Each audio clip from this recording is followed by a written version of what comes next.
Brought to you by Penguin.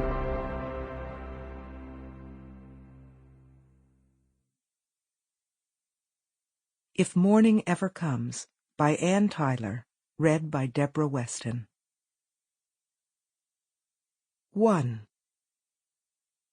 When Benjo Hawkes left home, he gave his sister Susanna one used guitar, 6 shelves of National Geographic, a battered microscope, and a foot-high hourglass. All of these things he began to miss as soon as he hit New York. He considered writing home and asking for them.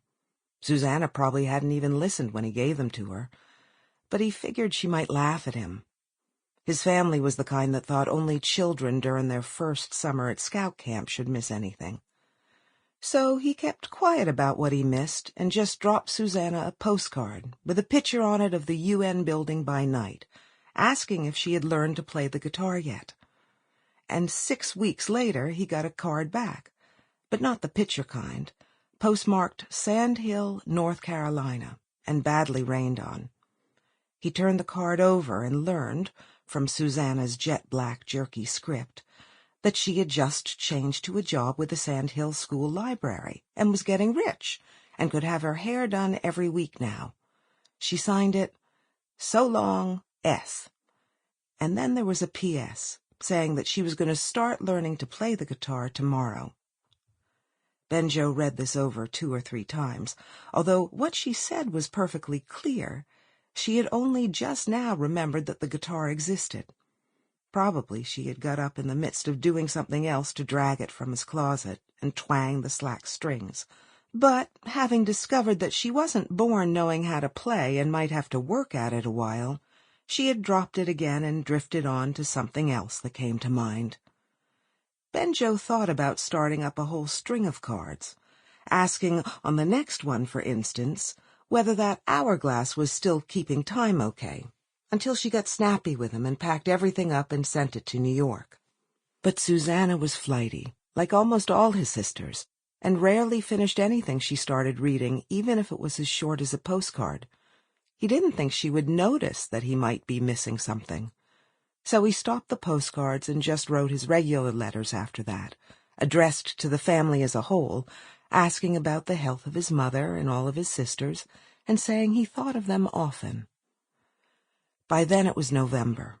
He had left home late in August, just after his 25th birthday, to start law school at Columbia, and, although he was doing well, even with 3 years of empty space behind him since college, he didn't like Columbia. On campus, the wind up from the river cut clean through him no matter what he wore, and his classmates were all quick and sleek and left him nothing to say to them. They looked like men who modeled Italian wool jackets in men's magazines. He plodded along beside them, thin and shivering, and tried to think about warm things. Nor did he like law. It was all memory work. The only reason he had chosen it was that it was at least practical, whereas the other ideas he had had were not, and practicality was a good thing when you headed up a family of 6 women. So all through September, October, and most of November, he sat through Columbia's law classes and jiggled one foot across his knee and peeled his fingernails off. On this particular Thursday, the wind was so cold that Benjo became personally angry at it. He stepped out of the law building, pulling his collar up over his ears, and the wind suddenly hit him full in the face and left him gasping. That decided him. He changed direction and headed toward the apartment.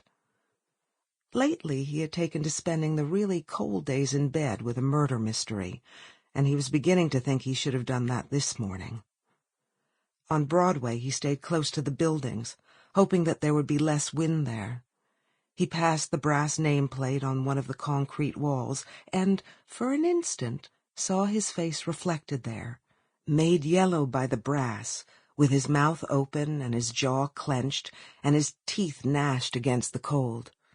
If it had been any other day he would have smiled and maybe stopped to peer into the brass until the passers-by wondered what he was doing. But not today. Today he only... Sample complete. Ready to continue?